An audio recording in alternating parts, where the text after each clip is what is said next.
अब सवाल यह है कि आखिर तेरा सदाकत वाली इस सियासी जंग में किसके आरोप सच्चे हैं, क्योंकि बीजेपी और समाजवादी पार्टी दोनों ने ही सदाकत की तस्वीर को लेकर एक दूसरे पर सवाल उठाए।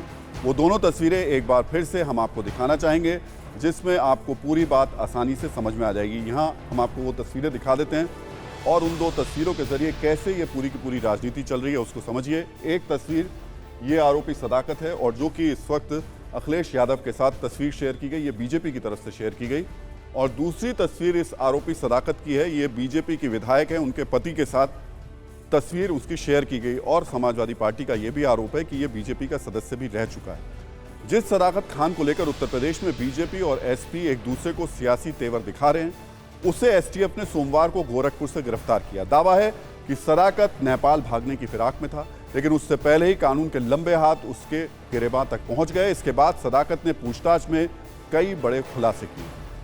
खुलासा नंबर 1, उमेश पाल के मर्डर के लिए 6 नहीं बल्कि 13 शूटर पहुंचे थे। दावा है कि 6 शूटर मर्डर में शामिल थे, जबकि 7 शूटर बैकअप का इंतजार कर रहे थे। खुलासा नंबर 2, उमेश पाल की हत्या की साजिश इलाहाबाद यूनिवर्सिटी के मुस्लिम बोर्डिंग हॉस्टल में रची गई थी। सदाकत ने बड़ा खुलासा यह भी किया कि उमेश पाल हत्याकांड की साजिश में बाहुबली पूर्व सांसद और माफिया अतीक अहमद और उसके भाई अशरफ का अहम रोल है। ये दोनों जेल से ही व्हाट्सएप कॉल के जरिए अपने गुर्गों से जुड़ते थे। माना जा रहा है कि पुलिस के डंडे के सामने सदाकत के हलक से ऐसे कई राज निकल सकते हैं जिससे उमेश पाल के हत्यारों तक पुलिस पहुंच सके। सदाकत खान को लेकर यह भी दावा है कि वो इलाहाबाद यूनिवर्सिटी के मुस्लिम बोर्डिंग हॉस्टल के कमरा नंबर 36 में अवैध रूप से रह रहा था। पुलिस के मुताबिक इसी हॉस्टल के हॉल में उमेश पाल के मर्डर के लिए पहली मीटिंग हुई और हत्या की साजिश रची गई थी। टीवी 9 संवाददाता आज उसी मुस्लिम हॉस्टल में पहुंचे। राजूपाल हत्याकांड के चश्मदीद गवाह उमेश पाल की हत्या के बाद एक बड़े खुलासे हो रहे हैं। इस वक्त हम मौजूद हैं मुस्लिम हॉस्टल के पास, कहते हैं अंदर ले चलेंगे और समझाने की कोशिश करेंगे कि आखिर ऐसे कौन से 3 बड़े खुलासे हैं जो सदाकत के पकड़े जाने के बाद निकलकर सामने आया है।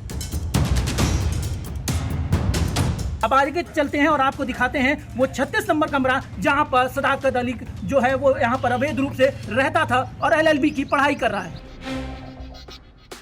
तो हम पहुंच चुके हैं उस कमरे पे जहां पर बताया जा रहा है कि 36 नंबर कमरा है जहां पर सदाकत अली जो है वो यहाँ रहते थे। आप देख रहे होंगे यही 36 नंबर कमरा है जस्ट बगल में। और ये लगभग जितने भी हैं कमरे उनमें ताले लगे हुए हैं। आप ये भी देख रहे होंगे यहाँ पर भी जो है ताले लगे हुए हैं। तो बताया जा रहा है कि इन्हीं कमरों के अंदर से बैठ के पूरी साजिश जो है वो रची गई है, कहते हैं। तो ये आप कमरा देख रहे हैं, इस पे नंबर भी लिखा हुआ था 36 नंबर। इसी कमरे में वो अवैध रूप से कई महीनों कई सालों से यहाँ पर रह रहा था, क्योंकि ये अलॉटमेंट इस कमरे की सदाकत अली के नाम से नहीं है, किसी और के नाम से है।